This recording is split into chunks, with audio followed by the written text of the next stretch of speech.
Alrighty, well, welcome back everybody to the program here, Robert Meets World, where we explore all varieties of curiosity. And we were sort of talking about this from the beginning, but I am kind of bringing the band back together from all of the initial podcast interviews here.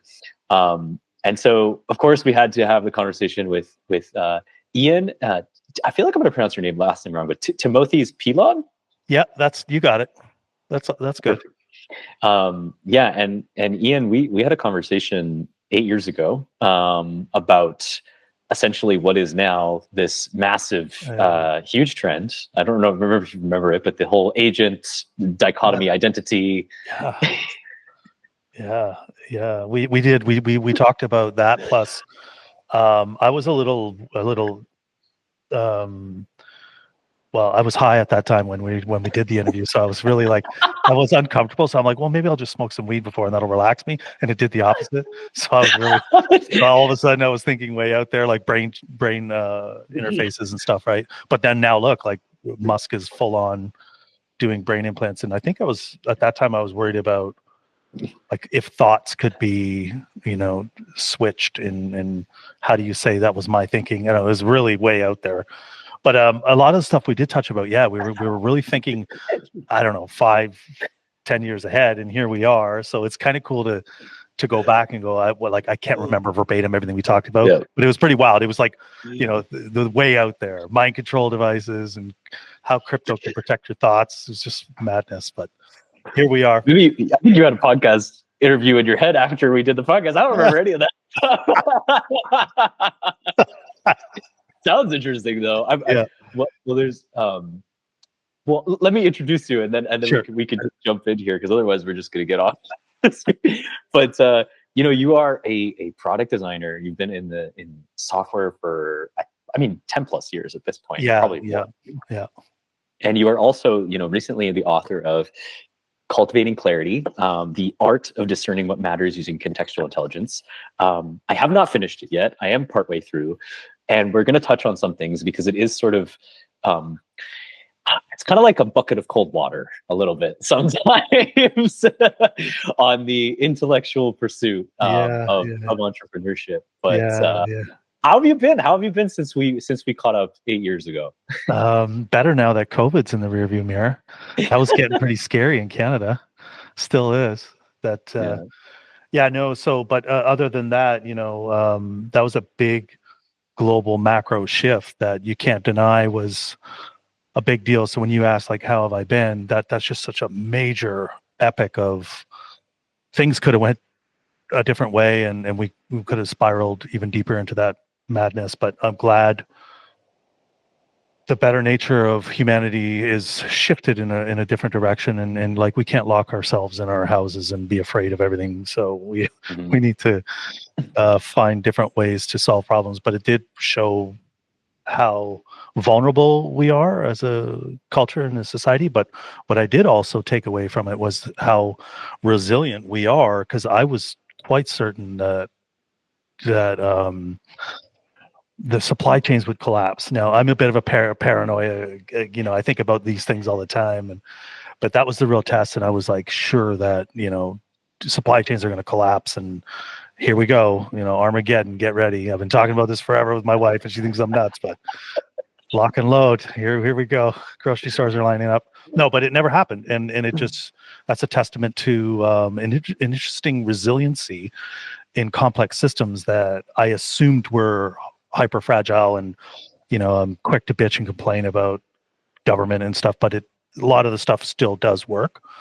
There are systems that are complex and necessary by design and resilient. Now, not all of these systems were what I would agree with, but nonetheless, society kept on going, food kept on going, at least in my pocket of the world. I can speak to only that, Waterloo, Ontario, Canada. So that was a big thing to sort of get through with my family, my teenagers going through this shit, right? When they're supposed to be at their social peak of extending beyond the family unit and finding friends outside of the safety net of home, right? And all of a sudden, that age window is very important. So I think there's a bit of a delay on that side for them, and not to mention how much fear mongering would have been cast on to their young mental models at that time. That'll take probably a long time to get over. I do the best I can to help my kids evolve past where we were. But I mean, other than that, things I can look out here, as I mentioned to you, I can see the world move by again. It is good to go out and see society trying to rebound, although it is seriously broken. Like there's just so much problems, but at least we can move on and try and address those. I'm good. I mean, like other than that, I have been still working with input output and trying to support Cardano moving forward to be a decentralized governance structure. That was a major milestone that we achieved, and that was also a good thing to latch onto, something bigger than myself, right? During hard times,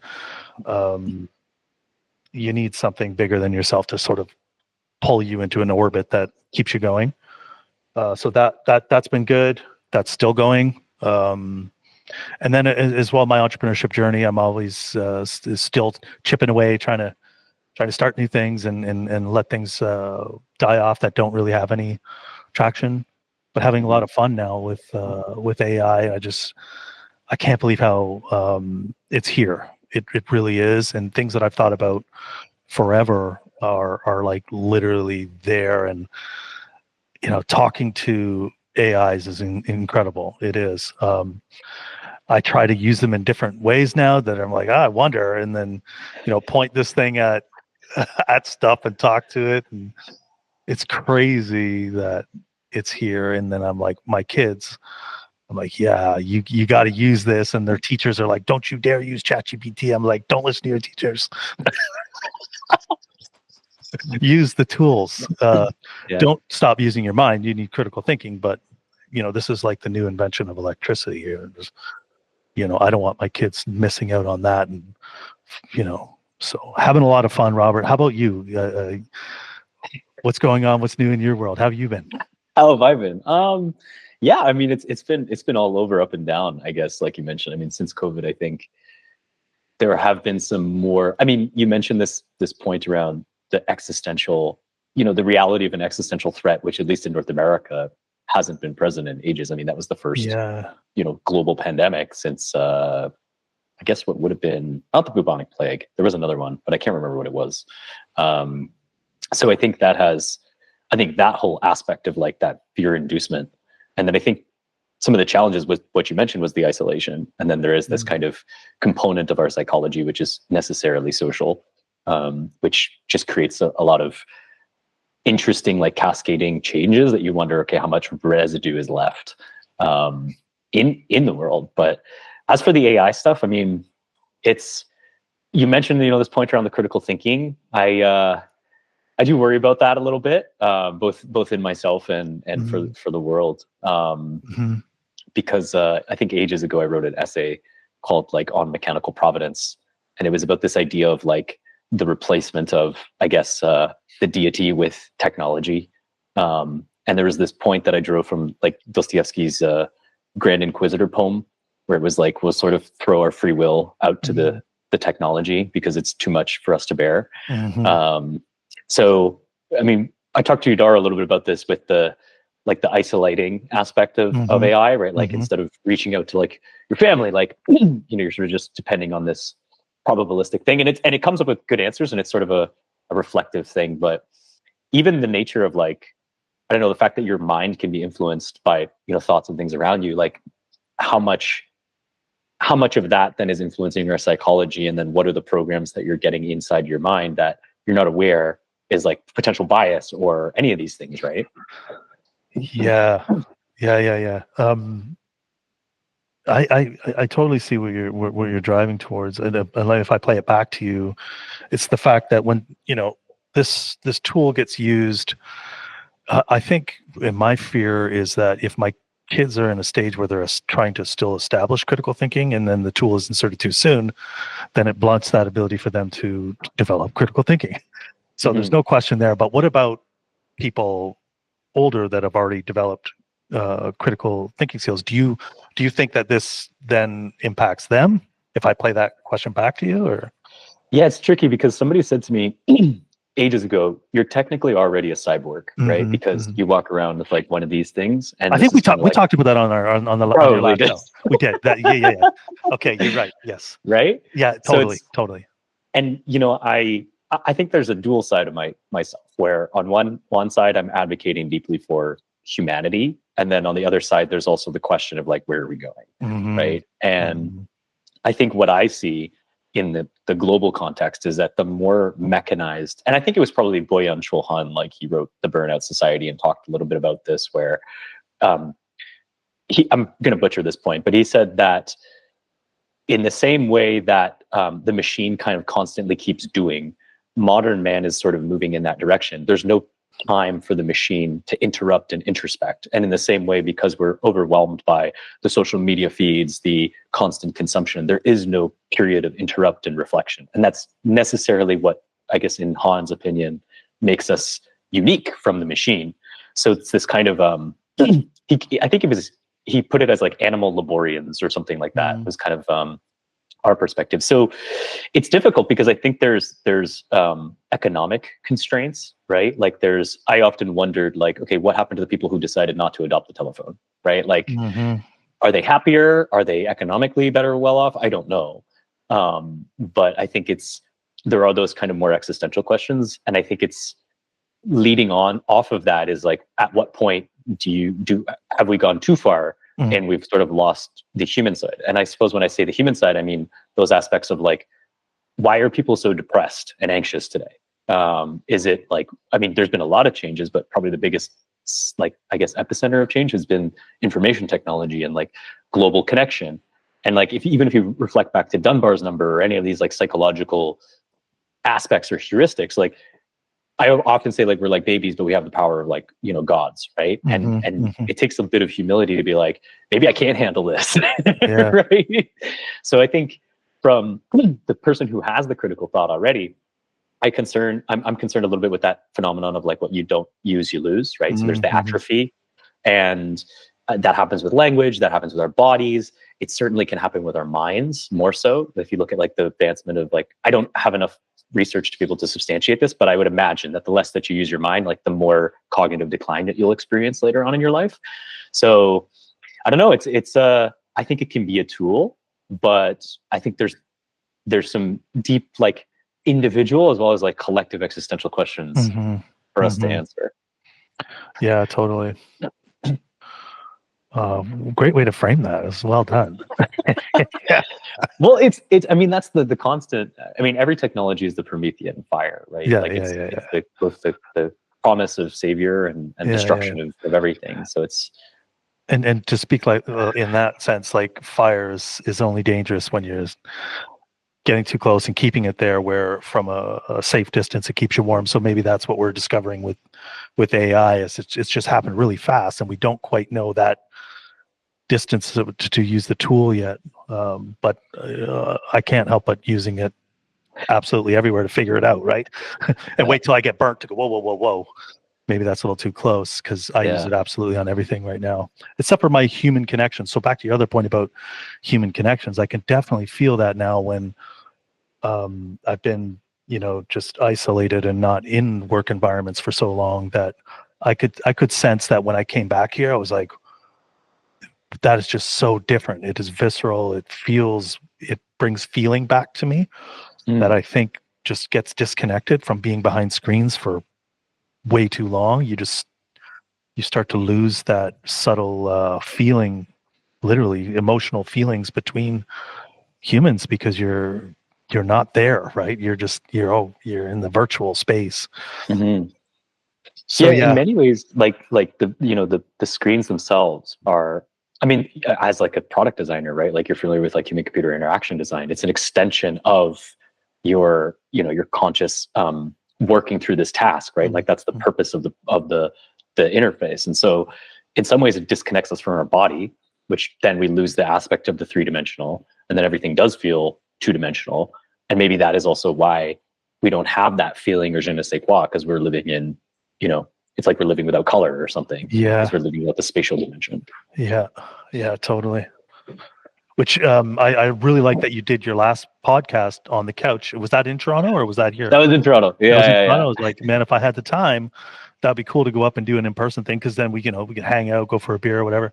But I get, and then there's that double-edged sword. So now we're using this tool as a means to try and get more than what we could have possibly done otherwise, or else, like, we're finding, I think, well, at least I am, about, I really want to balance how much of this experience I do versus my real experiences, right? So me and my brother were doing a podcast again. Sorry, not a podcast, a live stream. So nice. we were doing, it was going to be Thursdays, but we're doing last Fridays of the month here. I got the copyright police hit me last Friday when we were running our live stream. So 3 hours in, and for those of you that don't know, Robert and I both love DJing, but we're just jamming. 3 hours in, then the AI police catch us and they say, shut down our live stream. So anyways, we're going to switch to Twitch, but this is what I want, right? I got the 50% of my work and things happening in the digital world, but I want human experiences again. And I want to make, I guess, the next phase of my life more going towards that. Because I think that's just more meaningful, to sort of like really deliberately take action to create in-person experiences. One of the other reasons I got back into events again, or starting up AI Agents Waterloo, was just like craving human interaction, right? Not behind a screen. Yeah. There's something. It's like I have this sort of theory that, like, whenever something gets really, really far into one direction in terms of like stimulus, we sort of always rebound back. I think, like, right now, politically, from like the perspective, we're sort of going in a reverse trend of globalization. And that was from like a big trend of like 20 years or more of like lots of globalization. And I see this alternative trend happening, I suppose, like maybe in the wellness direction, or maybe it's just because I'm getting more exposed to it, where it's that, like, the more mechanization and technification that we have, there's more of this like pendulum swing back to like, not Ludditism, I don't know if that's the right word, but like primitive things. Like, for example, I have this blog post I want to write about how we don't yell enough. I mean, if you think about it, right, like, we're very it's like a machine. Like, we're sort of cut into like, okay, well, here's these more animal like perspectives that you have, right? You're frustrated, you're like, F this, right? Like, want to yell or something like that. And yet there's like physiological perspectives to why those things are useful. Like, even just sighing, clearing, having those kinds of physiological effects. And so I feel like we're also kind of starting to see a lot more of that with all this technification, like concentration, AI, like things feel like they're moving very fast. There's also this like reverse direction I see, where people feel lonely. They feel like they want to connect more. Like, that seems to be one of like the biggest conscious points for a lot of people, is how lonely everybody feels, because we're in this, global cyberspace. And I don't know if that's just because the limitations of the mind. I'm sure it is, right? Like, there's just there's this impossibility of like being able to handle all of the input. Like, there's a reason why consciousness itself is a like a spotlight, not a floodlight. And I'm thinking that, I don't know, sensory overload, information overload came from social media, not AI. That's just my perspective, is that I've seen the rise of depression or anxiety in people around me when we went all in after Facebook. Like, Facebook, for I guess the first, I don't know, 5 years, felt still like a novelty, and it was really cool, exploratory. And it was in the beginning it was cool, and then all of a sudden it never stopped, and now it's like everybody's got to compete with that, and then we have like all these other social tools, and that really did, in my opinion, but I think behind the scenes those algorithms were using AI.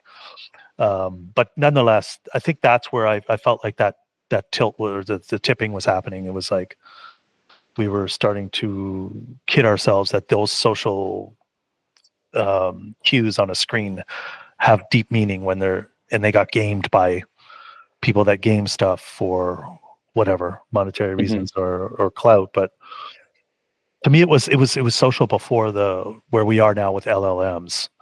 To me, I don't really think that they're the driver of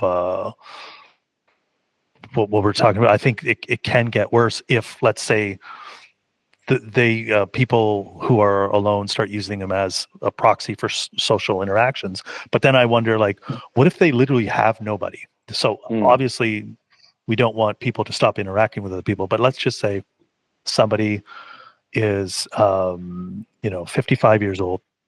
Their family's like no longer, no siblings are alive, whatever. Just maybe one or two people. Maybe they live in a different part of the world. And that provides them some sort of sense of fulfillment to have conversations with it. I don't know, man. I think this, like, we've seen the movie Her, and it gets a little creepy. But now that it's here, we have to address the question. Like, okay, no, like, people are really going to do this. And for me, with my family and my kids and my girls, not kids anymore, the teenagers, these are the things that I'm looking at, right? I'm like, well, I just want to make sure that they can play with the tools, but not replace what you and I are talking about here, which is that, how do we move forward without losing what it means to be human? But maybe what it means to be human is just evolving and changing. And I'm the old guy screaming about getting off my lawn when it's like, dude, we want relationships with robots, so fuck off. I don't know. Well, actually, funny enough, when I was in New York for that book, I met with Robert Scoble because he's in it. We had pizza, and my daughter was with me. She wanted to see New York, so I took her. Scoble had his two boys with him, and now Scoble is all about the future too. And he sees a lot of information in the valley, and he sees a lot of patterns early. There's no question he sees a lot of things early. But he said to my daughter, "Oh, what do you think about robots?" And my daughter's kind of like, "Yeah, don't really think about robots." She's not exposed to a lot of robots. Yeah. But anyways, Scoble was certain that she's going to, start caring about robots, and your generation's going to date robots. And my daughter's kind of like, "Who is this guy? What's going on?" But the reality is, it's most likely true that people will start using things that become more believable as proxies to not feeling alone, right? As a tool. So kind of scary at the same time. And I was telling my wife about it when I got home, like, but it gives her anxiety if I show her like some of the cutting edge stuff. Have you seen the robot that has replicated the muscles, not just like the Tesla robots, but no, there's a white one, and they're replicating the muscles of us to have that nimble fluidness of how we move, not robotic movement. But I don't know. It was on Twitter, but I showed these things to my wife, and she's like, "Stop! This is too much." But I'm like, "But it's coming. We got to get ready." Yeah. Well, the thing I think, and I wrote an essay about this, and I wrote that there seems to be this like impending speciation event where you could do the speciation from like the Neanderthal to the Homo sapien, right? And then it seems like we're on this collision course with this synthesis of the bio and the electrical, so to speak. Not to say, we are electrical organisms, but that would be the shared conduit, interestingly enough. But this the non-bio form and the bio form, right? And I think what I wrote in that essay was that the problem is that we just don't know what that means. Like, we just functionally, like, we have these huge canons of stories and myths that explain to us like our best perception of what's going on. And it's like the hero's journey, or like, even if you look at any ancient texts and stuff, like there is this sense of being comforted by a warm blanket that's like, okay, like you're not alone. Like it's, the people before you have thought about this stuff, and like it's confusing. But I think with this like horizon, right, there's this question of like, what does that mean? Does that like invalidate all of the previous experiences that we've had if we can then prove that there's nothing, I suppose, unique about the faculty of the mind that thinks itself autonomous, right? And it's like, I guess, some of those free will questions. But I think that's where a lot of the anxiety comes from, is that like we just don't know what this means. Like if AI can make as good of music, like AI, I think it was Schopenhauer that said like music is the highest art form because it's the most ephemeral, but also the most expressive of the human will, of the human experience, right? And if AI can make as good as music as human beings can, and this is like the conduit that we have to connect with one another and impart the suffering and all the colors of the human experience, what does that mean about, does it invalidate all of that? Does it, what can you go beyond that? Yeah. And I think maybe AI helps us figure out what our collective identity is, right? So individually, we have identities. You can't escape them when you look in the mirror as a human and you start to say, what am I? And then you associate yourself as a mental model around your family and stuff for so long, and then social structures beyond that. And then maybe you switch identities, right? So maybe you were something in high school and you no longer do that. I used to skateboard. I can't skateboard anymore. I'm getting old. So, but well, that's what the robot's for. You get the robot and they'll get the I can't get old of music though. I don't need to jump around to play music, so that's fun. I think that identity stays with me. But actually, I think the AI is begging that question, as you're saying, to maybe an independent artist who really wraps their identity around something of that nature. I'm the best guitarist in the world or something like this, and all of a sudden the AI is like, well, I can do that too, and I can do it backwards and 3 times faster and whatever else. So you're right. So maybe it's a bit of an identity crisis that we need, though, that we haven't been able to collectively get along, and maybe that's a new narrative or story arc that we have to go through as this time of, or this era, is start to realize that we were in a bit of a lull of never thinking there was something that could be an intelligence level beyond us. I think it's kind of naive and what's the word? Not naive, it's just like yeah. It's kind of like, come on. One of my favorite quotes, I don't know if it was Einstein, but it was like, you can't judge a fish by its ability to climb a tree. So that, I love that stuck with me, because when I was in school, I'd feel stupid all the time, and then as you get older, you realize, well, we're all fighting different battles. But intelligence is, you can learn at different stages of your life. I just happened to learn more later than I did earlier. So I like to think that we all can learn what we want to learn, and that intelligence is definitely not binary.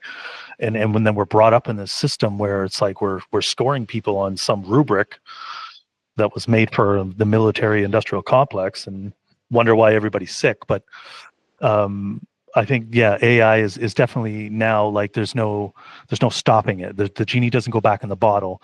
So not only is the musician challenged, now the teacher is, and rightfully so, because how come we don't have 10,000 more Elon Musks? The political stuff all aside, but we know he's building rockets, doing exceptional things, as well as other great entrepreneurs. But I think we talked about this on your last show as well, that was one of the futures that I want to see, is more entrepreneurial driven people, because that then creates meaning. Because maybe you're at a stage of your life and you're like, I've got so much going on, I'm not going to take the risk to run my company, but I need to work for somebody else. That's fine.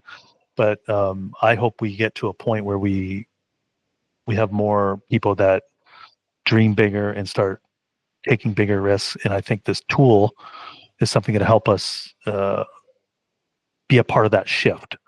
So if the collective consciousness is sort of like being aggressively we're looking at ourselves in the mirror going, holy shit, AI can do this, and then all of a sudden that existentialism makes you ask, well, then what else do we do? And forces us out of the old habits where maybe we ask, well, what does a healthy society look like? I forget the guy's name. You ever see it's an old guy, but he's no longer here. But he was talking about the Venus Project. You ever see this guy? Okay, but he was this dude that dreamt about this future that was more just balance, basically, right? It wasn't about climate change and all this other shit. It was just like, it's sort of like Bucky Fuller, like wire geodesic domes, the optimized shape to keep heat and not waste it, right? So there's optimal energy flows that we can tap into. And why don't we do that as humans, right? Well, we don't have a collective narrative that says there's any benefit for us to all do it. We're stuck in an old mental model or an old paradigm that I hope changes. And I think that's one of the things that AI is doing, is giving us a mirror and saying, hey, yeah, so we can compose music, or we can be creative, and that is sort of scary, but I also think necessary for us to change. Mm-hmm. Yeah, even the whole idea of narrative, right? I mean, we are in a postmodern world, right, where there is this question of, I think it was Derrida who said that, like, he was sort of the progenitor of this, like, there's nothing real beyond the story. And even the thought that, like, what you say, I mean, this is the whole, like, new age law of attraction, you say it into the world and it becomes, I'm going to be a millionaire. Well, Deca millionaire. How about you, Robert? I don't. Sorry to cut you off. You just put it out there. I had to put it out there. Yeah, well, I mean, hopefully it comes. I hope it's. Yeah. But sorry. this, I guess, like you said, I mean, it does raise a lot of these existential questions. You made this point around intelligence, which I thought was quite interesting. Like the Einstein quote is, the climbing the tree is a different dimension, right? It's the dimension of vertical versus horizontal. And I had this I used to have lots of weird thoughts in school. And one of the weird thoughts I had was, like, I wonder if we could invent more senses, right? And, like, technically, I mean, we have 5 senses, but there's other dimensionality, is like orthogonality, right? 2 different traits which are 90 degrees to each other. And technically there are other, like, things that we can't perceive in our dimensions, ultraviolet light, right? Things like that. And so, going to the nature of intelligence, like, I wonder if to supersede human intelligence, and, like, this is all being said that we don't understand currently what the limits of human intelligence are. Like, there could be, this is the whole, like, I think Joe Rogan ancient alien technology stuff, where they're like, what if they could, conjure the wind or something? I don't know, but it's, there's a forgotten superpower, forgotten sense or something. But what if that is kind of the sort of next layer? Because I think about intelligence, I'm trying to, like, define it for myself. What is it, right? That's hard. Right? Because you could say that real intelligence, like, I think Naval had this great thing. He said, the measure of somebody's intelligence is whether they get what they want, right? And I don't like that, but go on. But if you sort of drill down, like, I think what I'm trying to point towards is that it's not I don't know if it's an objective thing. I think it's very much molded by the environment you're in, right? Like, we as human beings only developed, well, one of the theories I have is why we developed greater neocortical, functions, is that it allowed us to be strategic, right? In order to greater social coalitions, right?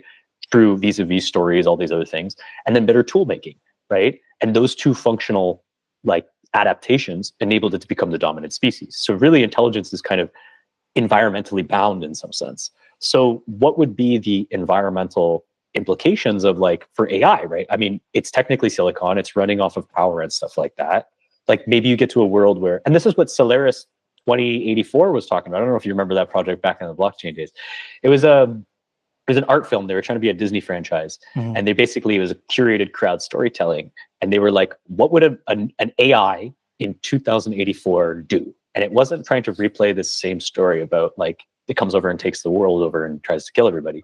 It was that it would try to survive, right? Yes. Yeah. Yeah. Right. So it's like when I try to go to this question of intelligence, like it seems that we as a collective would still be supporting, like, you know, the intelligence that supersedes us, so to speak, if it could. But then what would be that? Would that superseding of intelligence even be bounded to our human experience? Like, would it just be on a different dimension? Does it have something that it can perceive that we can't perceive? Yeah. So it's, yeah, you can. It's hard to unpack all that, but We're getting out there. But yeah, I like the because I think I don't know if there was over 70 definitions of what intelligence is. There is. It's like way out there, and as part of writing the book, I was learning a little bit of different perspectives on this.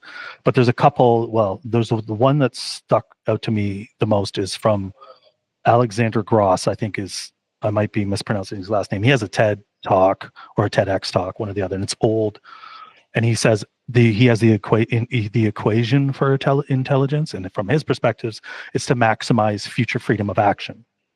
And then when I was talking to Michael Levin, who's also in my book, he uses forget the guy's name, something James, his definition of intelligence, which is like the ability to take different actions to achieve the same, like to take different routes to achieve your goal, right? So if you have, it's basically goal-oriented behavior from a couple of mental models that I like the most is, so when you say like intelligence is environmentally bound, yes, everything is in what nesting doll, in what Russian nesting doll do you talk about, right?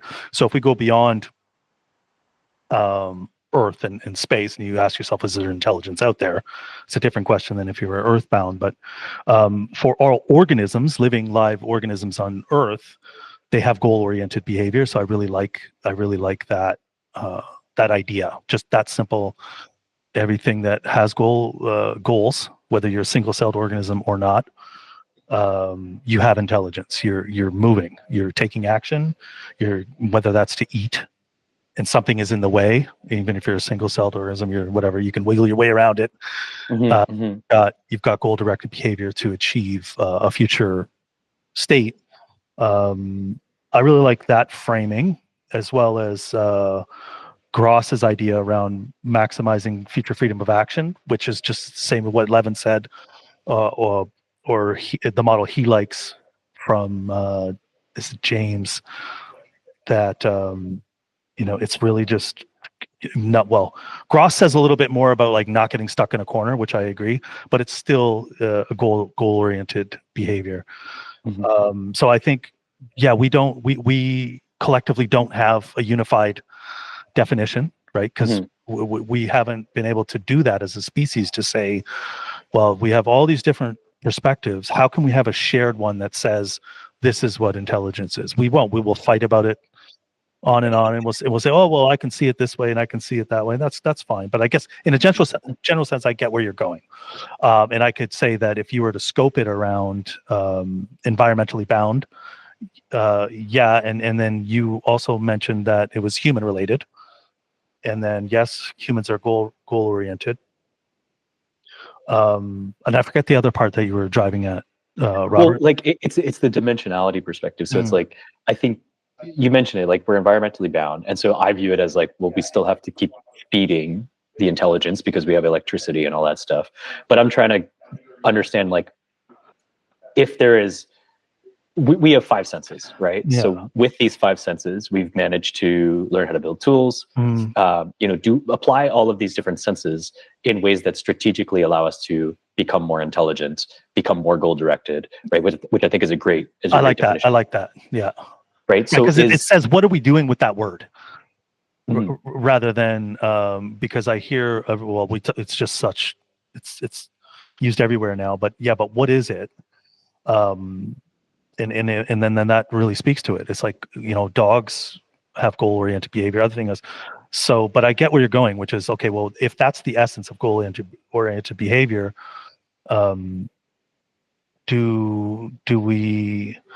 do we get sort of like, I think, do we get pissed off if you were framing it as something else has superior goal-oriented behavior skills than us. But I think we as a species we're afraid of not having control, right? We want control in all systems, and when we don't have control, we get into fear mode, and that's not good. That's, I think, a lot of the reason why we're afraid of creating computer algorithms that we already control. But you can imagine them getting out of control, right? If they were to be morphing with biological systems, and then they can keep the power on. Right now, we control them. You have to plug them in, but eventually, if they can morph into half biological robotic systems, and they have solar panels that wake them up, even if you get rid of the robot in the forest, it gets enough sunlight, it can reboot, and if it's got a learning algorithm, can perpetuate itself to learn new goals. So yeah, I think we are afraid of that, right? It's like we're going to lose control.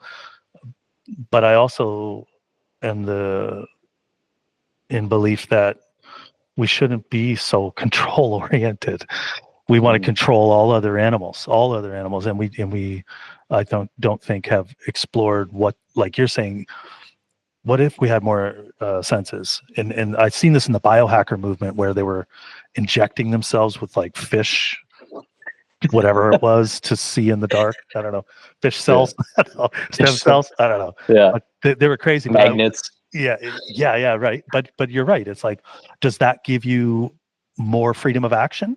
If you had this heightened sense, of course it can. So if we're already sort of hijacking our bodies and doing that by biohacking, we're just doing what is already part of the natural evolution of what intelligence is. Goal-oriented behavior is a part of evolution, trying to maximize future freedom of action and keep itself alive to eat, right? And we've been superior for, I don't know, forever, but maybe the challenge is here. It's like we're stepping in the ring now with something that's going to be like, well, you had a good run, but kind of like the Neanderthal Homo sapien thing. It's like, because if it does hybridize, which it most likely will, you're going to have entities that are beyond just putting fish stem cells or whatever the fuck they're putting in themselves and magnets, right? But they're going to, it's the, a brain implant. And it's not because I'm blind. It's because, no, I'm going to have a heightened awareness of my situational context. And that's going to give me an edge on everybody around me, because I got you don't even need the brain implant. I believe the form factor is going to be like her. It just makes a lot of sense. I can have an earpiece in that nobody sees, because that was a challenge with Google Glass, right? But if you have an ear pod in, nobody even knows if that's an iPod ear pod. Same deal. Right? But I can have that, and I can have other devices on me that are telling me things in my ear, and that's an augmented intelligence that gives me an advantage. So I don't know. I'm rambling. Well, but even this perspective of goal-directed behavior, like, that's rooted in security, right? Like, that's the only reason you would have a goal is, the most foundational goal is survival, right? Food, yeah. Food, reproduce, right? Yeah. Yeah, and so even to rewind a little bit on what you mentioned, this biofusion thing. Like, we already have an example of, like, quote, learning algorithms. If you look at viruses, right? Viruses that break out into the environment, they have learning, in the sense they require if it's a bacteria, it's antibiotic resistance. If it's a virus, maybe antiviral resistance.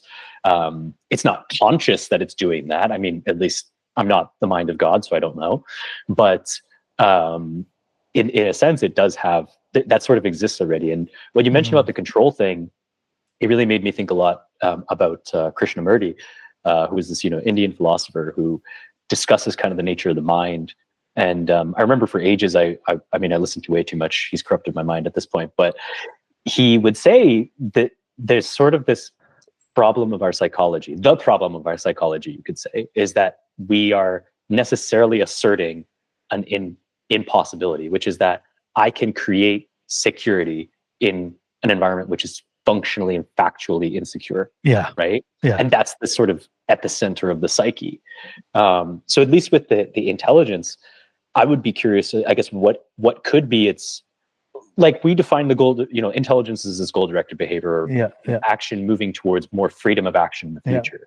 But then maybe one of the problems, and this is sort of what I used to talk about with like these AI researchers in school, was like, but what if like the limitless possibility, so to speak, of an AI, intelligence actually prevents it from being able to have goal-directed behavior, right? Like, what would an AI want to do? Okay, so it wants to survive, but like, where does it want to go? And then maybe that's imagination. I don't know, because why do we do anything? Like, why did we build cities? Why did we do all this stuff? In some sense, it was for better survival, but at the same time, there's this hierarchical intelligence, if you can call it that, or emergent intelligence, right? It's like from the collective action of several human beings, you create a city, and then cities interacting. If you go one level higher, now it's like these are two organisms, and then they're sort of interacting with one another, and then you go one layer higher, you have countries, etc. So maybe it's just continual abstraction of that hierarchy. But like, why would it stay on Earth? I don't know. Like, maybe because it needs resources. Which makes you ask, like, why am I here on Earth? What the fuck? What?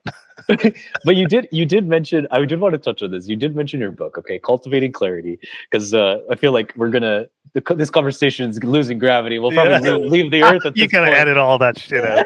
Just cut all that, start right from here. So no, I'm just kidding. No, I mean, the funny part about this podcast for the listeners here, when I did the first episode of the first series of the podcast, I felt very constrained, because I was like, well, I don't just want to talk to entrepreneurs and just make it a business podcast and all this stuff. I was like, no, I want to talk to authors. I want to talk to artists, understand, the existential nature of our world. So, I'm all open for any matter of out there discussion. Cool. But you published this book, Cultivating Clarity. Can you tell us a little bit about where it came from, and tell us about your what would you say, your crusade to destroy the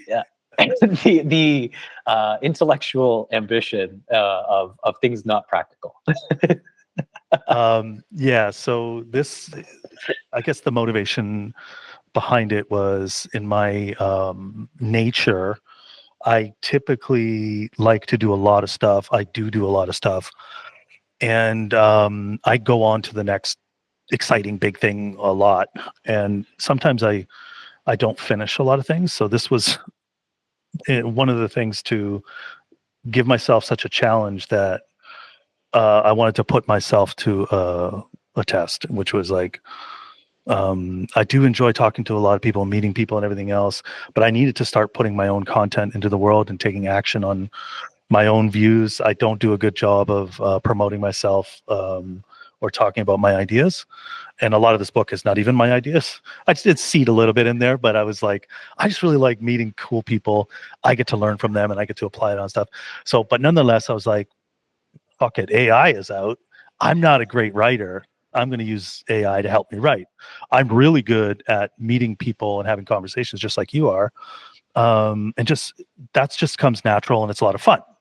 So the part that I'm not good at, and I was going to hire a ghostwriter, was I was going to take all this content, there's 9 interviews, and just give it to a ghostwriter and say, hey, look, here's my goal.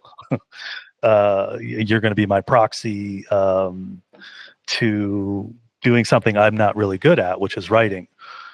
And then I said, well, fuck it. I'll learn too. So I will learn the mechanisms of what makes good writing. And I'm still going to be humble enough to say that this is not good writing. Okay. But it is my best fucking shot at what I could do, given the time constraint that I also put myself under, which was, I wanted to do it in a year. I did it in 8 months, and it wasn't easy even using fucking AI. It was really, really, really hard, extremely hard. Like, was it the content? Was it just you had too much content? It was the self-doubt, right? It's like great fucking content. I got so much content, and I got to speak with so many heavy hitters. It was just incredible to have this content, and I still have all the videos. I'll eventually probably share that as well, but I'm already on to the next thing, and that's just That's in the rear view. It is. I have so much fun building software right now that I just like, oh my God, I'm vibe coding every day and something comes out of the air. I'm like, I could build something for that. Anyways, okay, back to the book. Okay, so that was the main primary goal, was to be like, I want to finish something. I want to do something really hard. Only 1% of people that say they want to write a book actually write a book. So I got like so far in, but I also hack myself where I know that if I tell other people, speaking of, manifesting and speaking into the void to bring up this like change in the future, if I get some of my heroes, and at this time, two of them were very influential, Bob Mesta and Michael Levin. If I had gotten 40 minutes of their time, I told them I'm writing a book, I couldn't undo that. Right? This is like somebody I'm like, dude, like, please, I'm writing a book. Sit down with me. And they're like, okay. And it turned out to be, well, now I got to fucking finish the thing. There's no stopping it now. So I did a lot of that work first, right? And then it was like, okay, now I got an AI and I'll just whip it together. And that proved ridiculous. Like, and at this time it was just early chat GPT, right? And I'm like, I'm not asking it to write the story for me, just helping me create arcs of when you should, and how to transition from one interview to another. And then, is there, themes that you can talk about from one interview to another? Like, how do you stitch all this together is the complexity. So I was going to the library every night. I didn't tell my wife actually until it was almost done, like 2 weeks away. So she must have thought I was have another family or something, because I was gone all the time. I was at the library watching the crazies come in, which is insane. You're at the library and just society is pretty sick right now, but it'd be people coming in here just fucking yelling and shit. I'm just like, man, this is not safe at the library. Anyways, I ended up getting it to the point where it was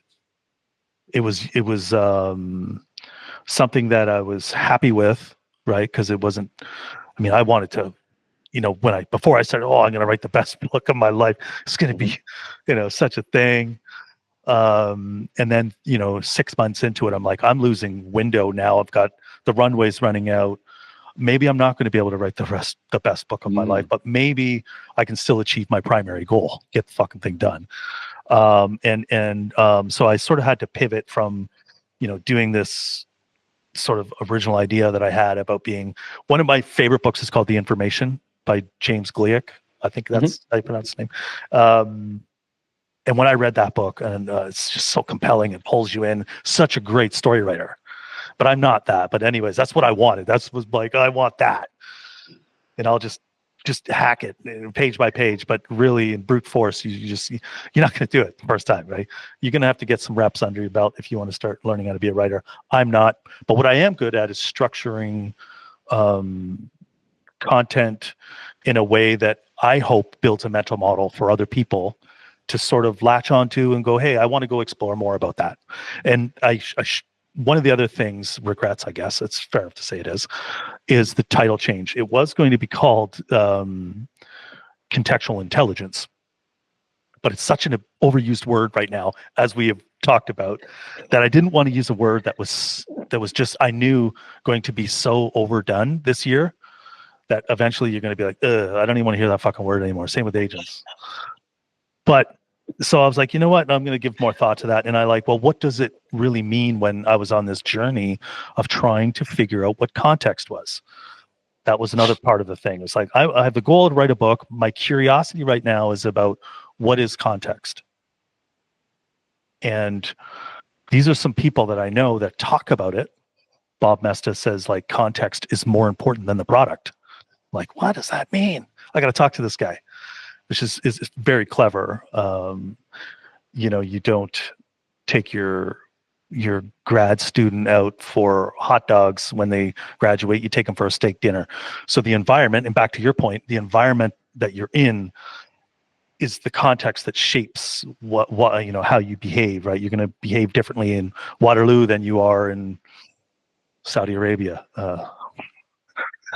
or Beijing Beijing, or yeah, right? anywhere, right? Yeah, you're right. So the environmental wrapper is a major thing. And then there was other people talking about context that I thought was super cool. So anybody who had like nuggets of it that I thought was a thread to pull on where I would learn something, I would be like, well, I'll just do that times 9 people. And then I will have the answer, and I'll come down from the hill and here it is. And it's like, no, that's not at all what it is. Yeah. You'll get a good idea on how complex and hard it is to appreciate what context really is, right? Because you have an internal mental model that is your contextual view of the world around you, because we're all shaped by the stories that make up who your identity is. So you react to the world differently than somebody else based on your context. So then you have the environmental influence and contextual environment plus your own just smashing against each other all the time. So independently alone, that's already complicated, because that's why we have existential crises, and we ask who our own identities are. It's very tricky that we. So I think we can not go there sometimes. But you're a philosophical guy. You're not afraid to go look in the mirror and really ponder the question of your own existence. But a lot of people don't, Robert. They don't. They just go like, it's Tuesday afternoon. I thought about that when I was like 3, and I'm done with that. I'm just going to go on and never think about that again.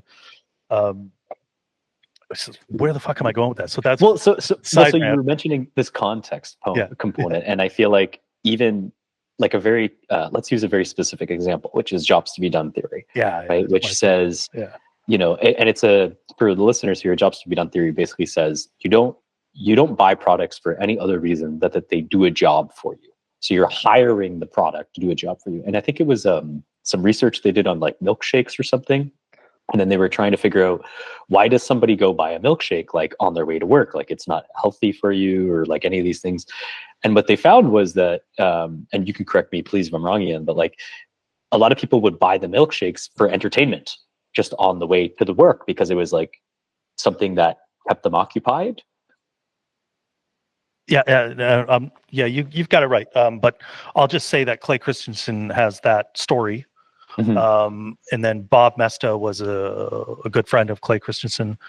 And his model doesn't necessarily continue with the milkshake story.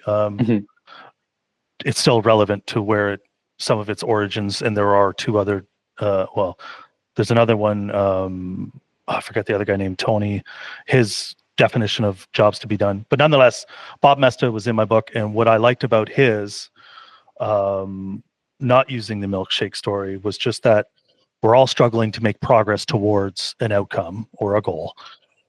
And you're right. So it's not that necessarily the thing we're buying. Like we are trying to have an outcome, right? We're trying to get to what this thing is in the middle to get us somewhere else. We're all trying to become better versions of ourselves.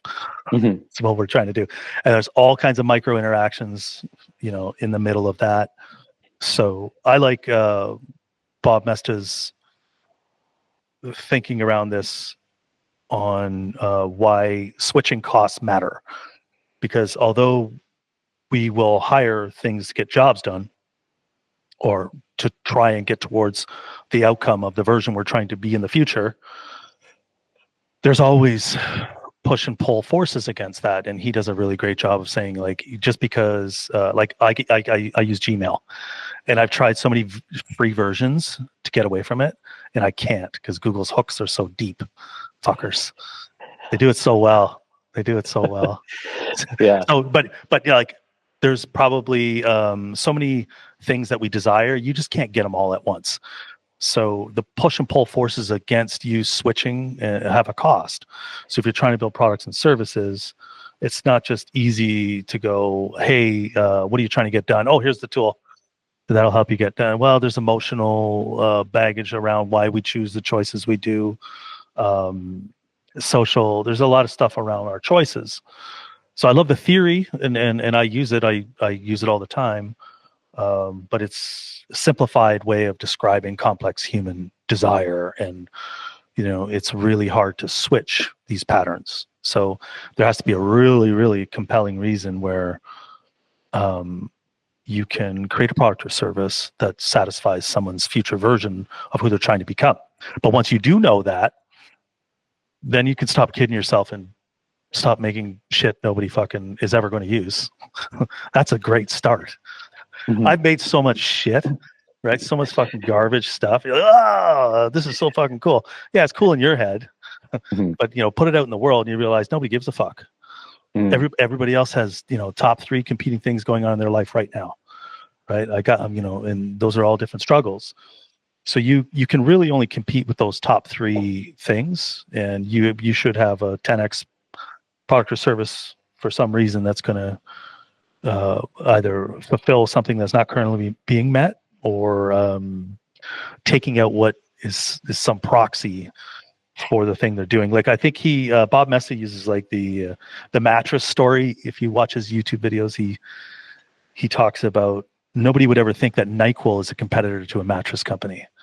It's like, oh, that's brilliant, right? Because humans are complex, and we will do things that have nothing to do with the thing that other people think is obvious. It's like, oh, there's only other 2 mattress companies around. We're we know the mattress business, and it's like, yeah, well, there's other people doing different techniques, drinking alcohol to fall asleep.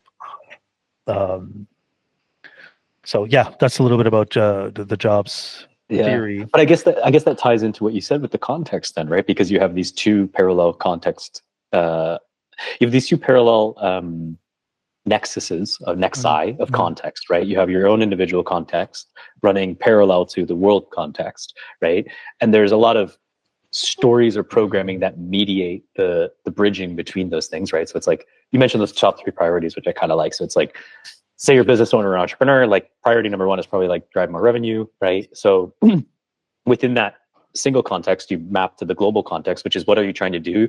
You're probably trying to acquire status. You're probably trying to acquire monetary security, right? And then what you're doing is you're hiring jobs that kind of mediate those, that bridging, if you will, between one and the other. But you set off to kind of go a little bit back. Was this book originally inspired to investigate this idea of like what is context, or did it just manifest as like an inquiry into building products? Oh, that's a great question.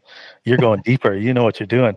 Yeah. So at work, and everywhere I've worked in software, you see the same patterns over and over and over, and people fight about the wrong things. And I was just tired of it. I'm like, there's got to be people who have better answers. Now, I went in thinking, if I'm going to learn about context and how that shapes products, because I'm going to talk to people that know more about it than me, I'll come back and we're going to build better products. So I was also like thinking that there's got to be a way, and I was wrong. I mean, Jeff Jonas, who's also in the book, helped me think about it from a different way, which was like, look, if we just know the customer's context, if we just know it and we get it from them, then I can share that with engineering, we can share it with product, and we can share it with whoever else is the trio. And then that's the gospel, that's the truth. The customer said this is their context. There's no more arguing. We know that's the truth. And Jeff Jonas was like, well, you got to be careful with the truth, which is true. It's tricky, right? True from whose perspective? It's a very, very tricky topic. But nonetheless, I think what I got from him was that you're looking for team alignment. There's nothing wrong with looking for team alignment and getting context to help you shape stories that get you towards the truth, but you're never really going to find the truest sense of truth that you think you can, because each and every day your customer's context is going to change. So are you talking to them every day and asking them, if you had a live stream that never ended and they were telling you their problems every day, then maybe you'd have a real-time feed on their true essence of context of interacting with your product or service. So there really isn't. It's really, really, really hard to sort of like, there's no silver bullet. It's like I need to get feedback as fast as I can about the customers using products and services that I'm working on. But I was able to then go, okay, there's not going to be a unified truth, and that's okay. But at least I could come back and say, well, this is the best we have. This interview was taken 2 weeks ago. These are the people that are using whether crypto wallets or whatever at that time. And this is the macro conditions of the environment. Fast forward, well, look at, from last year to this year, crypto's gonna change, right? So if you were to go interview people and ask them their perceptions on things, they might give you a different answer. So you have to be very careful with thinking that you're going to come to some unified silver bullet with what customers want and need, because they change every day. So you can only say, I have this much information today. This is what I have. And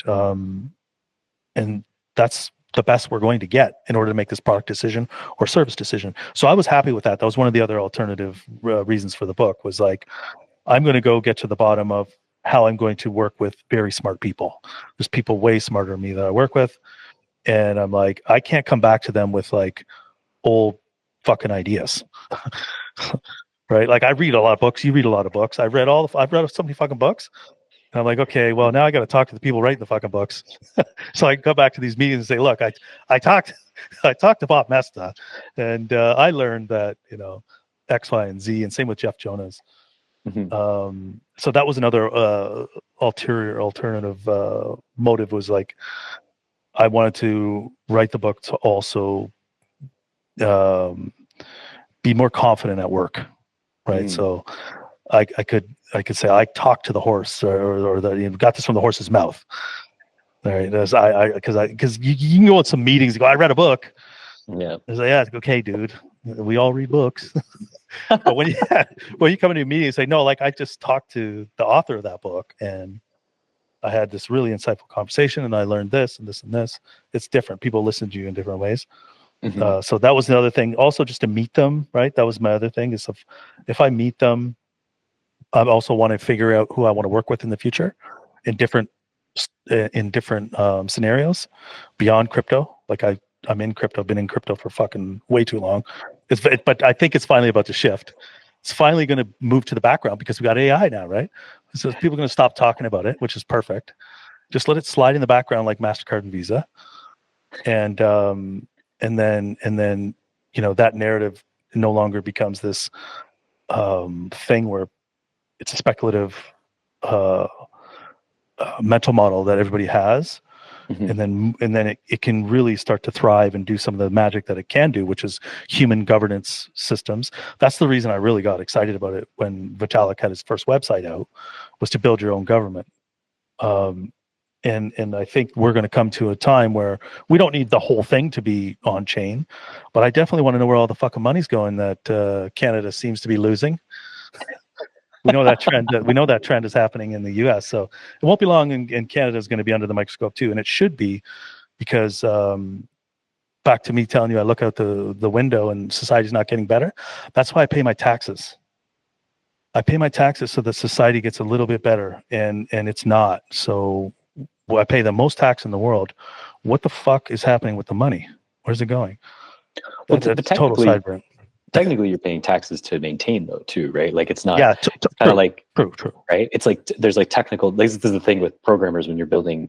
Like, that's the whole thing, is they're like, oh, we just need to hire more like folks to build the product, right? And then like you hire the folks, they build a lot of code, but then the problem is the more code that you build, the more people you need to maintain the code, right? So it's kind of a cost, I suppose. It's the starting dilemma. No.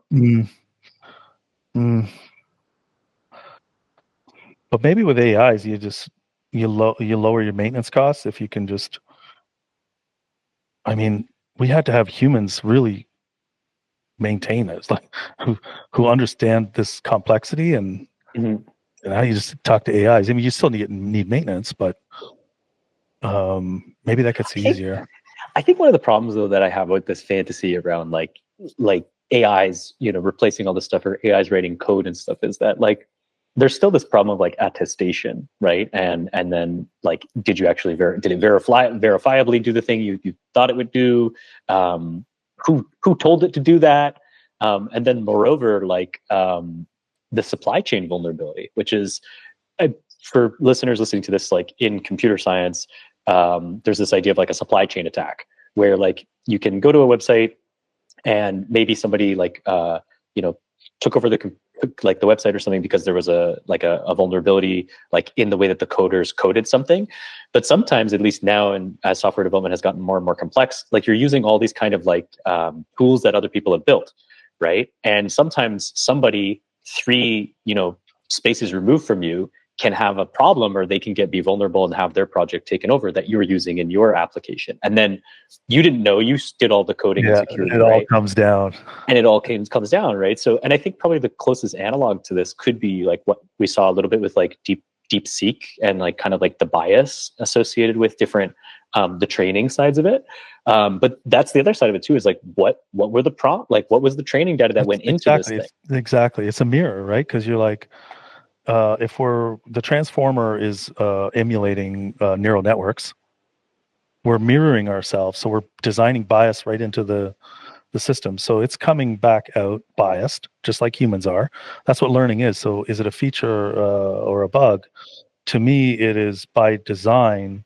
That's where creativity comes from, is this ability to inherently have bias from the environment that you're in. Like there's nothing wrong with it. We say like it's wrong. Having an opinion. Yeah. Or using it in the wrong way is not good. But to say that you have a bias for a sports team because you live in a close proximity to it is just a given. So AIs are all going to have these because they're like little children that you're learning, and the one in China is going to have a different bias than the one in Canada or the US. So to me, that's by design. It's natural. The way that I look at it, at least my perspective, is that yes, it's there. I see it, and to me, it's a lot like looking at humans. So I know that they're sloppy in certain areas. So I don't expect them to give me binary results. I go, you're going to give me things that sound really believable, but they're not, just like a human. But you can be useful if I constrain you in a certain way. And that's what I do with how I work with AIs. I just hyper constrain them, right? And not expect binary, at least right now with what I'm doing with them. I don't know. We're going off. Well, no, but it's it's just an interesting like thing to kind of point out is, and I suppose it's I mean, this is where a lot of like coding and stuff is changing so much, because historically it was very deterministic. You give it this input, it gives you that output. Whereas now it's a stochastic spread shot, right? And you're like, well, 70% chance it does this, 10% chance it does that. I mean, obviously the bounding is a little bit. Yeah. And then if you go back to jobs to be done theory, it's like we never really wanted to write fucking special languages to talk to machines. We just had to. There was no other way. Now vibe coding's here. It doesn't replace robust, reliable Haskell code that is holding up the infrastructure of all payment systems in the United States. That's not what vibe coding's doing.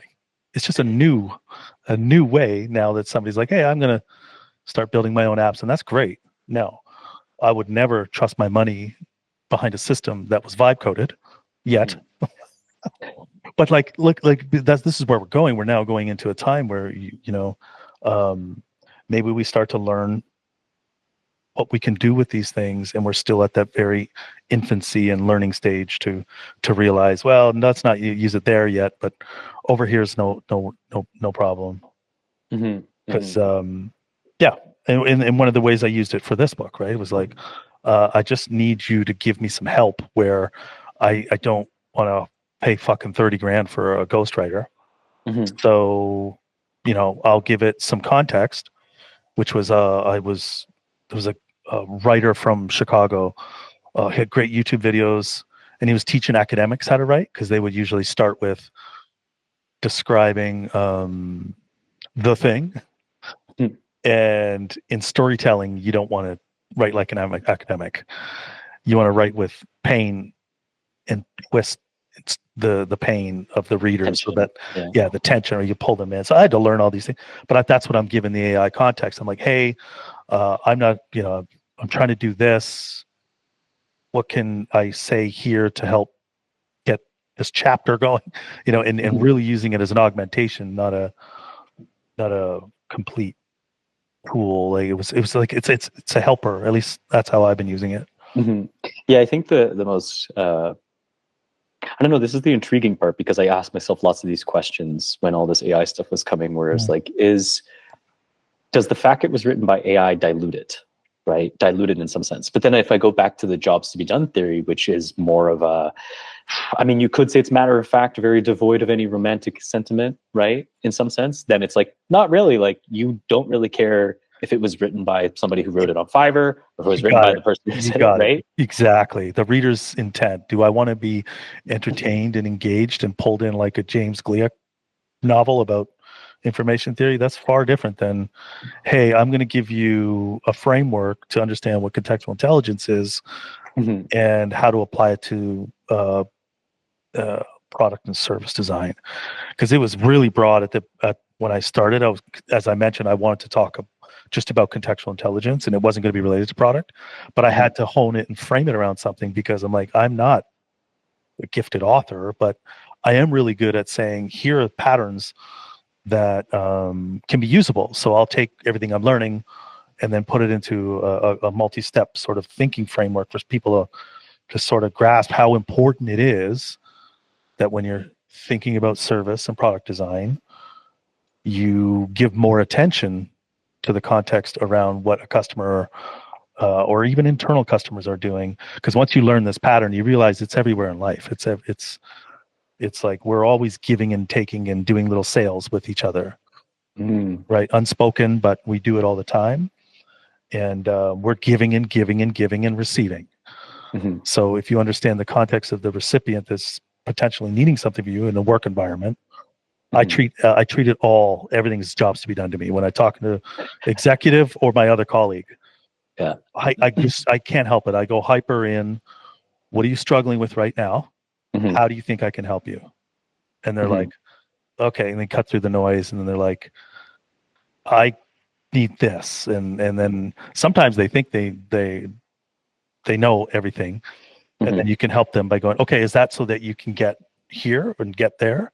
Well, no, da da da da. And I often help them reframe their ask. But I'm like, look, we can achieve this. Here's what you can get out of this type of discovery research, what you can't get out of it. Because a lot of people might conflate the things they think they can get. And I'm talking about my research for people that don't know, but I do customer discovery research. And some people might assume that, oh, you can get great marketing intel out of that. It all depends. So I like to help coach and teach people just by asking them simple questions about what they're struggling with, what are they trying to get done, and then I can help them better. Because now I'm going to be coming back and be like, okay, I can fit that need. Or, oh, you need market research. That's not the same as jobs to be done, or at least from the way that I do it. Yeah, market research would be kind of upstream, right? You'd be like kind of, exactly. You know, but now you're on. So I mean, you finished Cultivating Clarity. You know, you put it in the rear view mirror, so to speak. You've got the job, so you've done the job that you wanted to get done, and now you are working on AI agentic payments, which this is a sort of new. For people listening to this, Ian's sort of straightening up in his chair. He's getting ready to talk a little bit about this. Yeah, but can you tell us what agentic payments means and what specifically, I suppose, you're working on? Well, yeah. Let me sort of like get you caught up, because we haven't chatted in a while, so that you can see the other thing that sort of took off right after. Well, not right after. This was, and I'll do a screen share. I can do a screen share here, Rob? Yeah, it should work. It should record, yeah.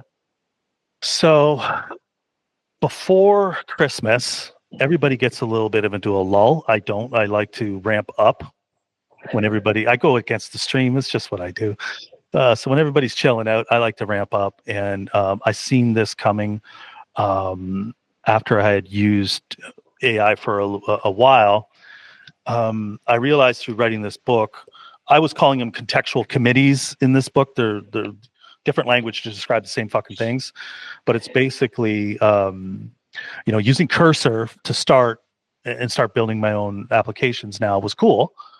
And then Windsurf came out, And they were talking about, because I was like, well, why is this so much better than Cursor? What are they doing? And what I was experiencing was they were holding more context of my entire repo. So when I asked Cursor a question like, hey, I want to do this on this app that I'm building, in Cursor, I had to really, in the very early version, I had to really struggle with fucking naming shit, code base that is.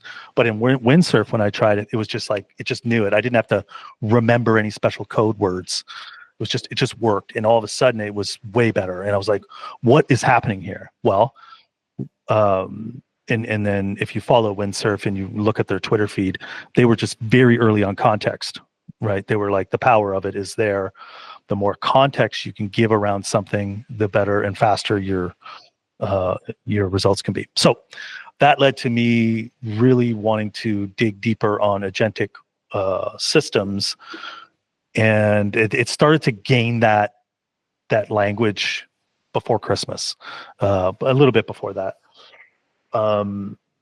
and then I realized when I started playing with this idea that they could be tools, so that you can go assign them tools. And you can have a computation system all of a sudden, if it gets stuck, back to us talking about intelligence, and find another alternative path around the object to get to its goal, it's intelligent.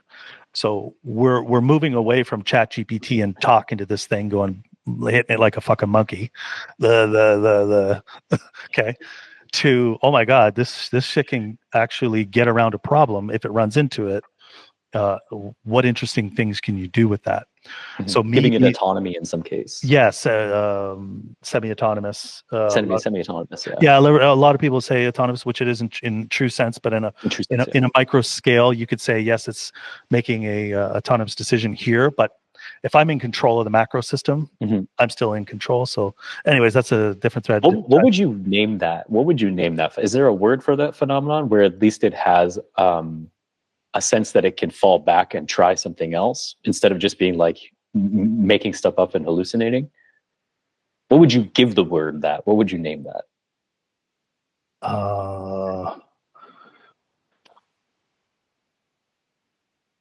That's a good question. I feel like there needs to be a word or something like that. Or you could just, the idea, I suppose, is that you have this agent. If it was ChatGPT, ChatGPT is kind of an agent, right? It doesn't do... You're right. Right? So it's an agent, you give it a task, and then what happens is if it doesn't know in its training data, so to speak, it'll just make something up. It'll just be like, this is, because the clouds are, made by, I don't know. Yeah. But instead of hallucinating, the tool goes, I don't know. Yeah. And then it sort of introspect. Maybe it's like introspection. Oh, that's great. You just solved it, man. That's great. You're turning the LLM to have some introspection before it takes an action because it got stuck. It realized, but you see then the prompt would have to be really well written for it to realize this human is asking me to do something, and we ask terrible questions, and it tries its best to make an inference against what we're fucking saying, what we spit out of our meat mouths, and it's like, what is this human trying to fucking say? Just tell me what you want. I don't know what I want. Anyways, okay. Side note. So agentic flows are exactly what we're talking about. You were, you naturally started to see what you just described is a thing.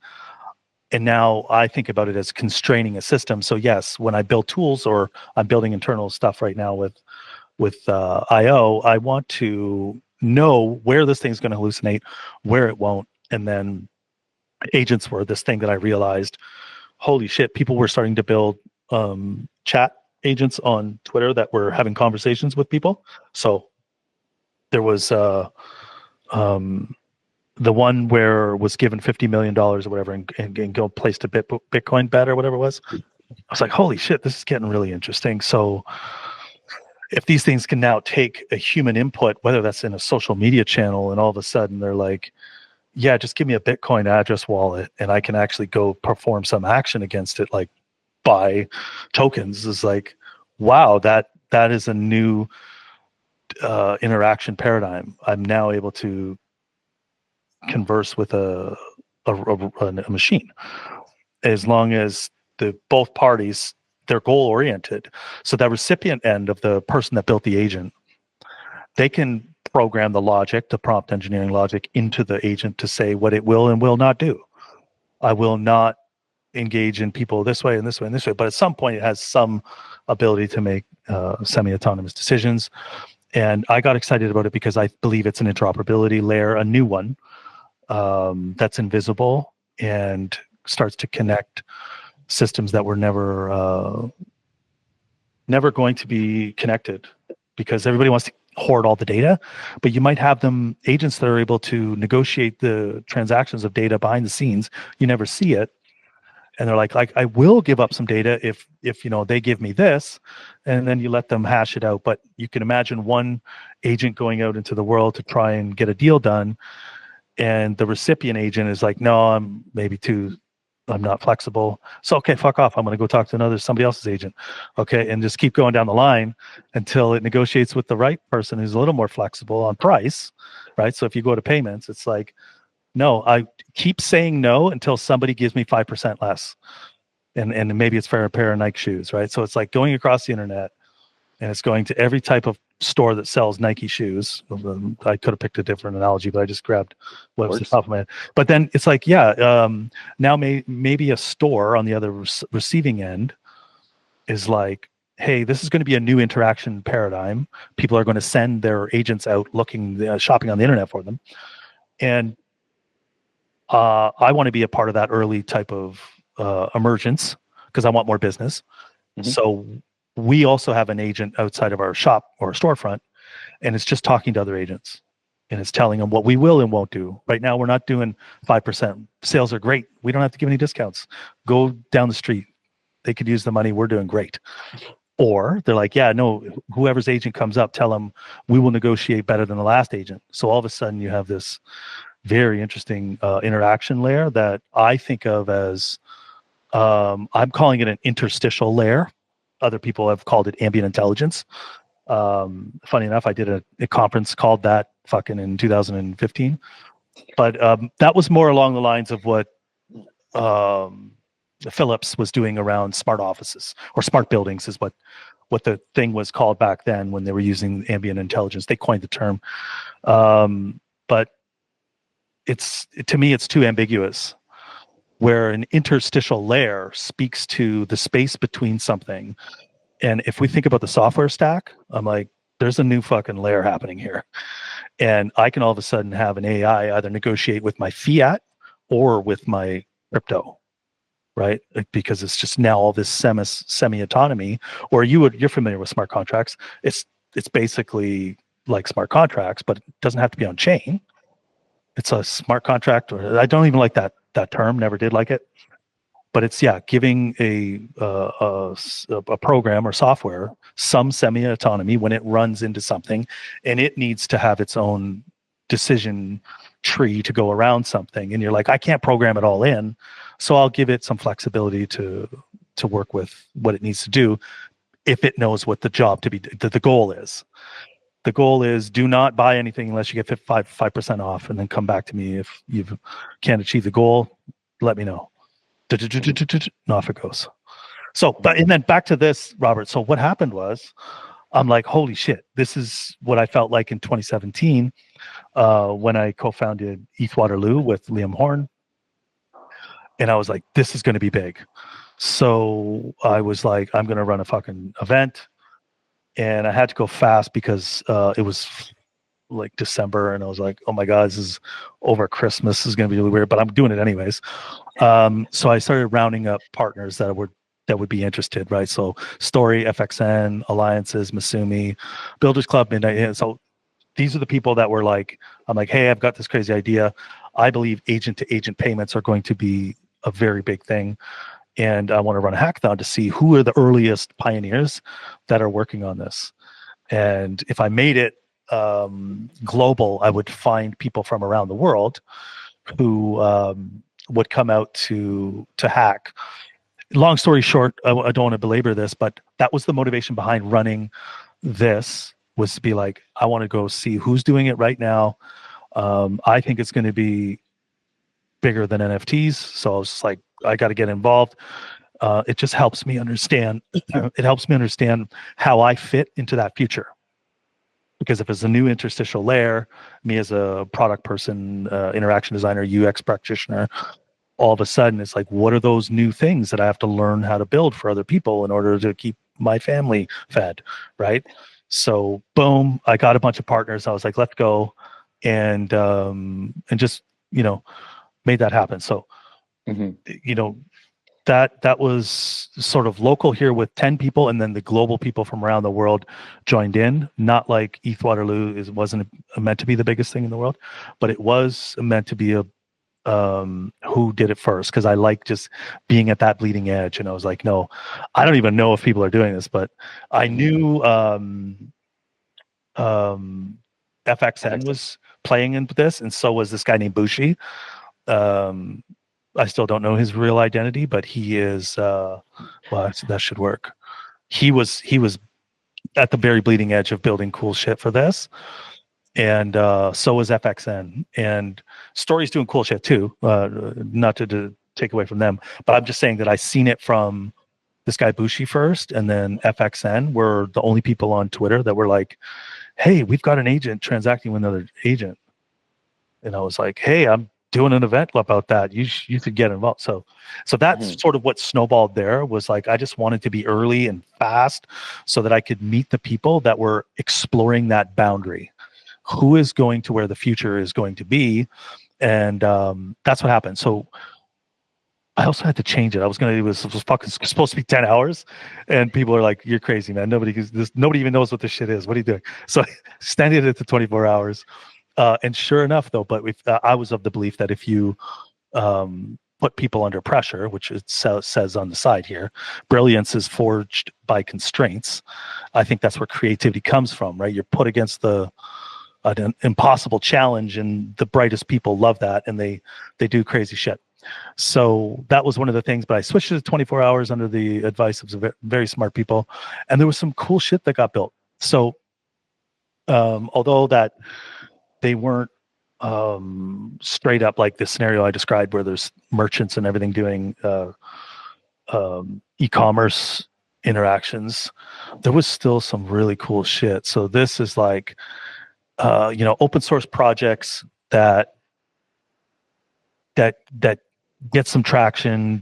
They whittle. They lose maintainers over time because of entropy, but but just because lost interest, things go on. But some people want to keep these maintained. But if they're open source, how do you motivate people to keep going? So people are thinking about new mechanisms to incentivize the ongoing production of this. So this maintainer agent can work on behalf of a GitHub repo and be like, "Hey, I'm looking to hire a security agent who's going to monitor this repo over time, and I will just pay you a stream of money to do that." So this like really interesting stuff is going to just happen.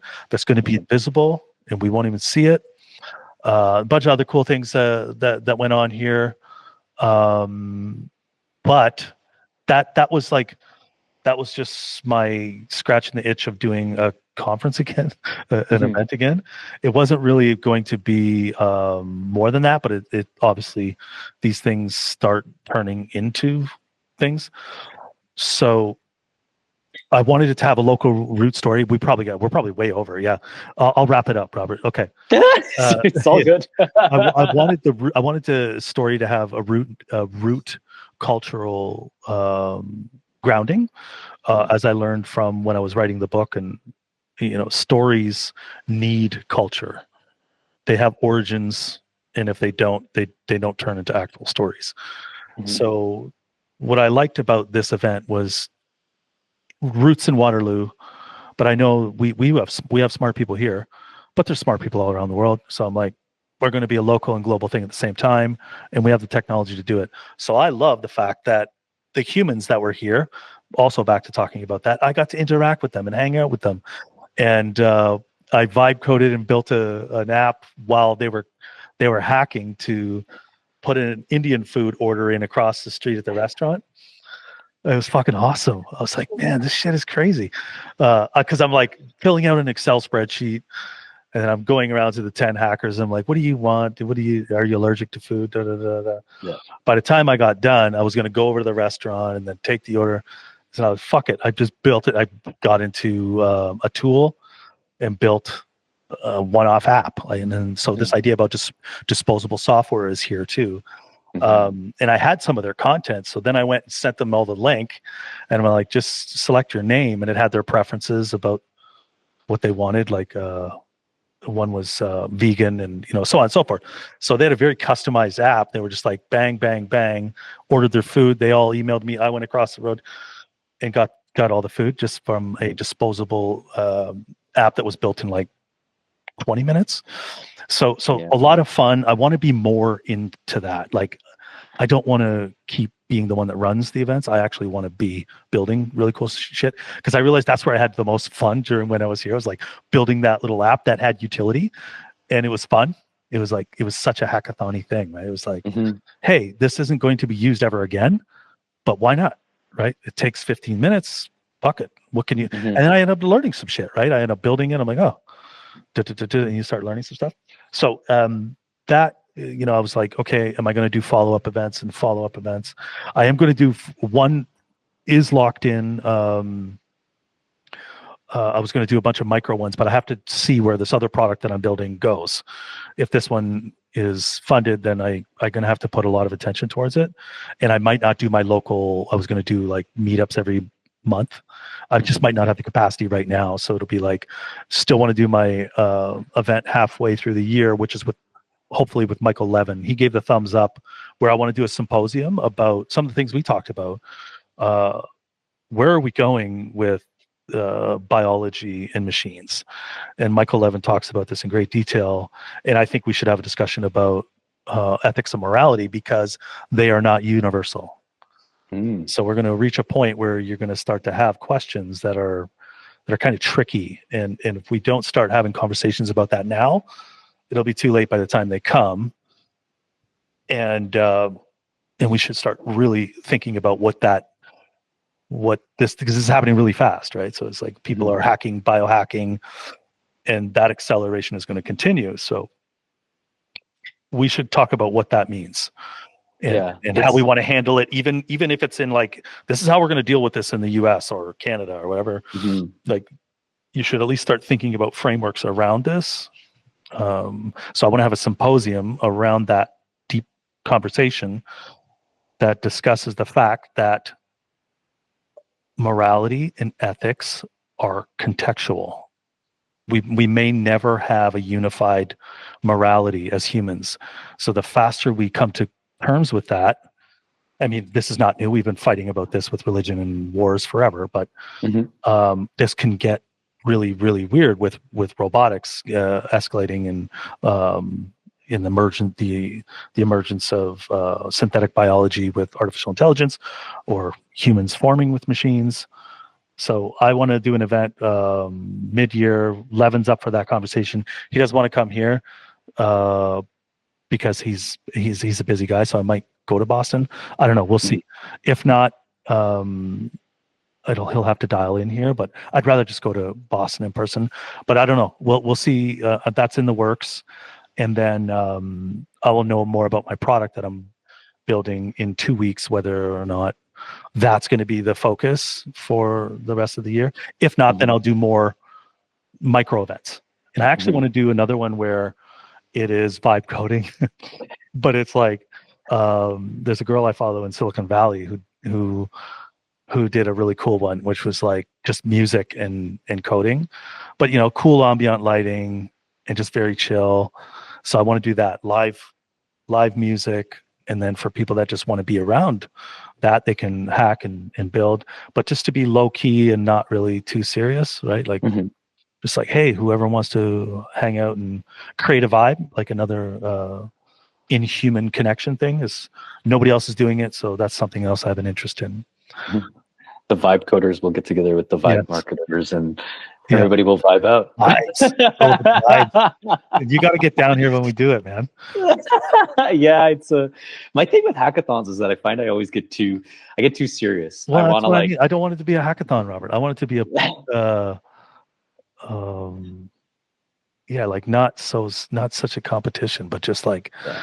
fun, right? Like how can you do that where it's like, hey, you just want to build, but I think it still needs some sort of framing, right? Yeah. So, hey, it's a vibe coding night. It's got live music, and the theme is X. See who wants to build something creative around it. I don't know. Anyways. I think the challenge I have with it is that it's the disposability aspect. Like, I think this is where like the craft and artisan side of it comes from, where you're like, but I really want to do things properly. And like, that's not necessarily the right side of, it's not the right way to go about doing a hackathon where you're like, I got to do everything properly. Yeah. Well, Ian, this has been a roundabout trip around the universe. I mean, we went to space, we came back, we asked some questions about intelligence, and then we figured out that robots are going to pay each other. So it's for everybody listening to this, make sure you check out Cultivating Clarity, Ian's book on context. And honestly, that framework of JavaScript dump theory is super valuable. It has like radically shifted about how I think about products. Even software is like amazing, very much like a kind of like a second generation of like, I guess, lean startup principles, right? Which was, let's go talk to the people who are going to buy our stuff. Exactly. And I still do it. I still don't talk. I just want to build the thing. It's hard, man. It is hard, but you need to create systems that force that function, right? It's like, you got to talk to people. Yeah. You have to get it in front of them. You don't even have to like talk to them in the beginning. You can still build the thing and get all excited about the thing you're building. But you better put it in front of somebody after it's built. Just shut up. Yeah. Because then you find yourself when you're like showing somebody, it's like, oh, fucking blah blah blah blah blah. Just shut up, man. Like let them use it, and just listen, and then you'll see where. And even then, they're biased. They don't want to hurt your feelings. So you got to be very smart, or else you're going to waste your life building shit nobody wants. So don't do that. Yeah, no, I mean, it's funny because a friend of mine, I'm going to have him on the podcast too, and he was doing some customer interviews prior to building his thing. And I was like, man, like I really respect like the humility, because like, I just want to go build, I have the idea and like, I don't have the patience. So I'm like, I'm just going to build it now. Yeah. You know, versus being like, oh, I might be wrong. And I think like, it's this heuristic. I'd love to come up with a name for it. But I feel like everybody who's been through it knows what I'm talking about, where you have enough of these like squirrel ideas that you then go build. Yeah. And then you're like, this is so useless. Like, why did I even bother trying to build this thing? And then you're like, you get enough of that heuristic that you're like, when you have the next squirrel or like shiny thing idea, you're like, I tell myself, I lie to myself. I write it down, then I'm going to work on it. And then I put it, and then a week later, I'm like, this is stupid. I don't know. No, that's a clever hack, right? That's a system you've developed, and that's brilliant. Mine are Miro boards, right? I get a product idea now. It's in a Miro board. And I've get my inspiration just like you took notes, but it's like sometimes they're just screenshots. And yeah, it's like, oh my God, that's such a cool idea. But I realize now that I can't do them all. So which are the most ones that are important to me? I can only work on those. But I feel like I can hold on to those. And if I really want to come back, I can. And yeah. Inevitably you don't, or at least I don't. I'm like, at least you have a system now to let them go. Yeah, but it's hard, you know. But it's hard. It's a hard, especially if you're I don't know, from a Myers-Briggs perspective. I've done it a lot of times, but the most type that keeps coming up is ENTP, which like my strongest cognitive function is extroverted intuition, which just means that I really like patterns and keep exploring and like keep expanding the horizon, keep getting more abstract. It's hard to bring that back, right? When you're like, you need to like. It's time to converge. No. There's more to explore. You'll be exploring forever. Ship it. That's another part of the book, right? It's like I do the same thing, Robert. I'm like, I need to know how to get better at just like that's good enough. Ship it. Yeah. And that was really hard to do with a physical product too, because there's no edit. It's like, it's gone. It's shipped. So I'm glad that's behind me. Next. Well, we will look out for everything that comes with agent to agent payments, and hopefully this product that you're funding is going to get brought to the world. But is there anything you want to leave us with, Ian? I mean, we've really covered a lot. I feel like we've come really far. I still don't think we have an answer to the question around, if you have all these AI agents, are you technically the agent or are you still a person? But Yeah, that's that'll get us into simulation theory and stuff, which will be a whole other show. But I would love to. Yeah, no, the only thing I'd leave you with is, yeah, if you want to leave my Twitter handle in the show notes or whatever, that's cool. You can follow me there, and then you'll get updates on whether or not there'll be more local events here or the one in Boston, and then what I'm doing next. And I'm also interested in working with very bright AI first vibe coders or engineers. I need a real engineer who's also a vibe coder. So you can follow me, and I'd love to see what other creative things people are working on, and just connect with others. So yeah, no, that's it, Robert. Thank you so much for having me on your show. I'm glad you're bringing the band back and doing a circuit. No, yeah, and yeah, no, thank you so much, Robert. That's it, man. That's cool. Wicked. Thank you so much. Well, that's it. Cultivating Clarity, the art of discerning what matters using contextual intelligence. You can pick it up on, I think, Amazon, everywhere else. I'm going to keep working through it. And for now, this has been Robert Meets World, and we'll catch you in the next program. Thank you so much, Ian. Thank you, Robert. All right, man.